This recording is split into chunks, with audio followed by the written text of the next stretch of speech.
This happened a week ago. Up until a few days ago, I went to a small local gym in my now previous New Jersey town called Black Bear Fitness.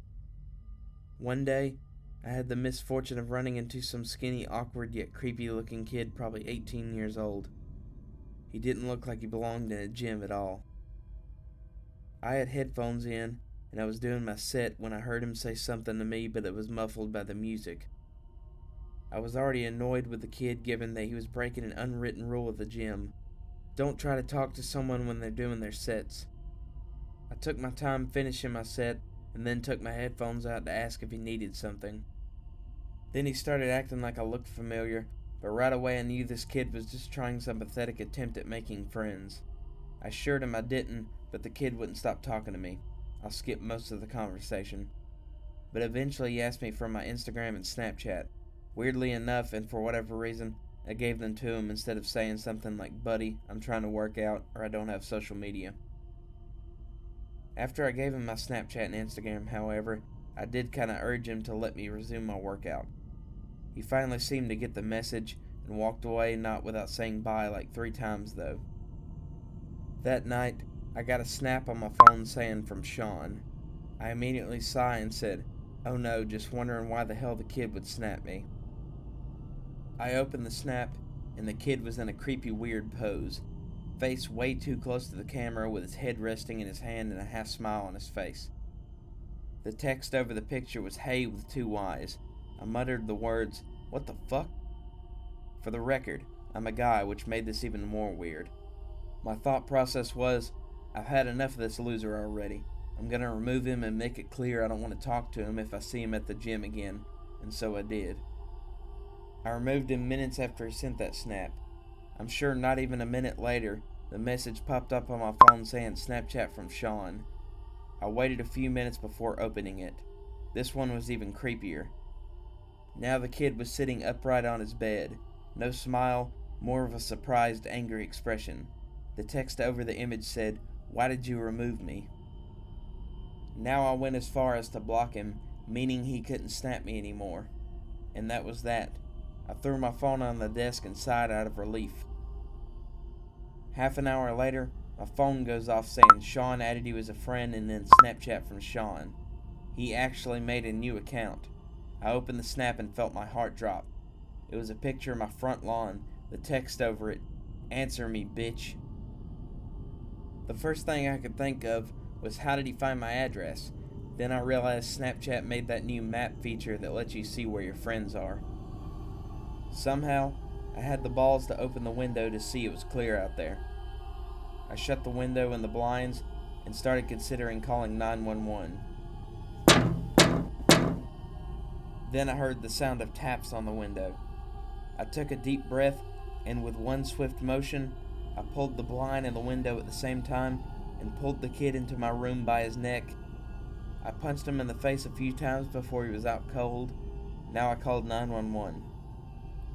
By the time they arrived, he was awake, cursing me out, promising he'd be back and kill me.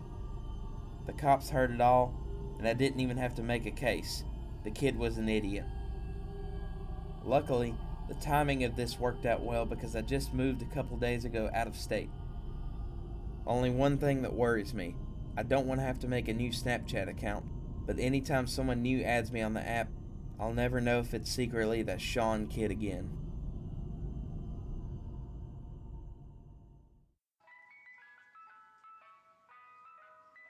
This happened to my friend and I when we were age 11 or 12 in a housing development in Illinois.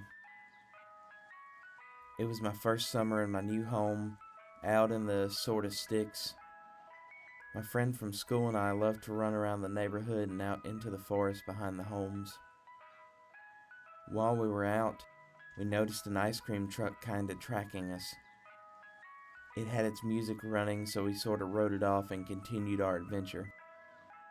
Every time we'd pop out of the woods again, the ice cream truck would never be too far behind. Same driver, same plate. We laughed and joked about it being some new weird business tactic to get kids to buy. However, we were broke, so we just kept playing. The stalking was incessant after a while. Every turn we'd make, No matter where we pop up in the housing development, it was always near. The driver always pretending he didn't see us, but keeping pace as we walked. Eventually, it was time to go home, so we did. When I returned home, I told my mom about the experience, and she called the police. After a bit of questioning, they decided I was just letting my imagination run wild, but they'd check it out anyways.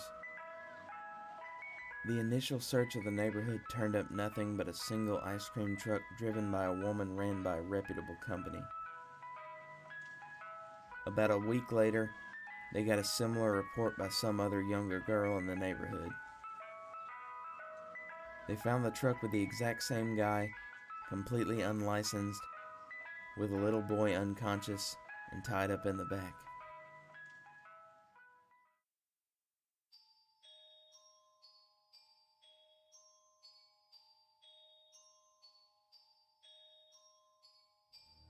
It was 2 years ago.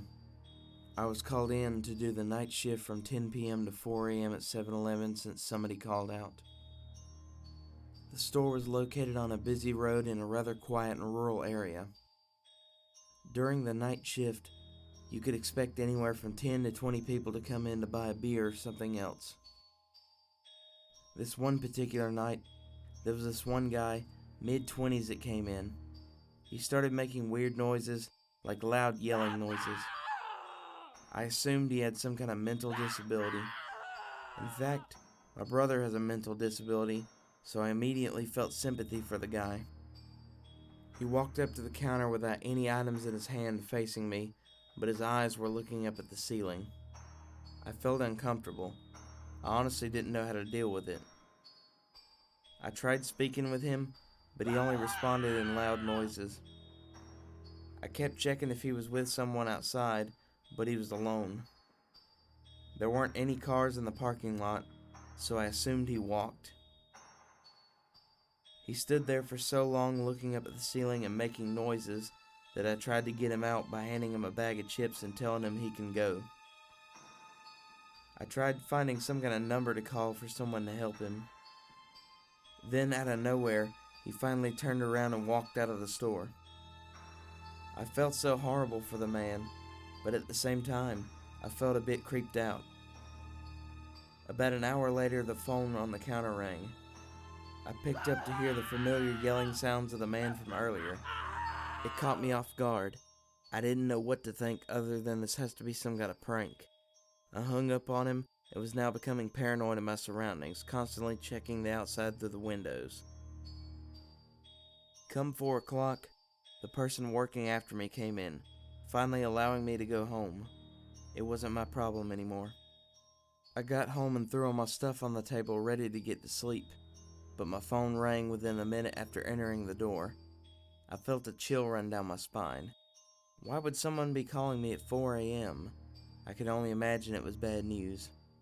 I braced myself and picked up the phone to hear the man again. I felt sick to my stomach as I listened to the loud noises he made.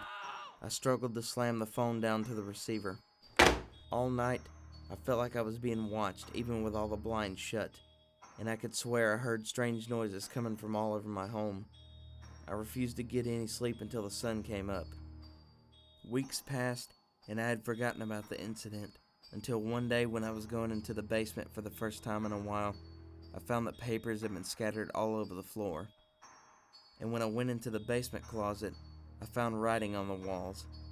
7-Eleven had been written in Sharpie on the wall, along with the address to the 7-Eleven I worked at and my home address. The most disturbing part, I also found various kitchen knives along with a large pocket knife sitting in the closet. What started out as seemingly just an innocent person, turning into something of a prank, ultimately turned into something much more horrifying.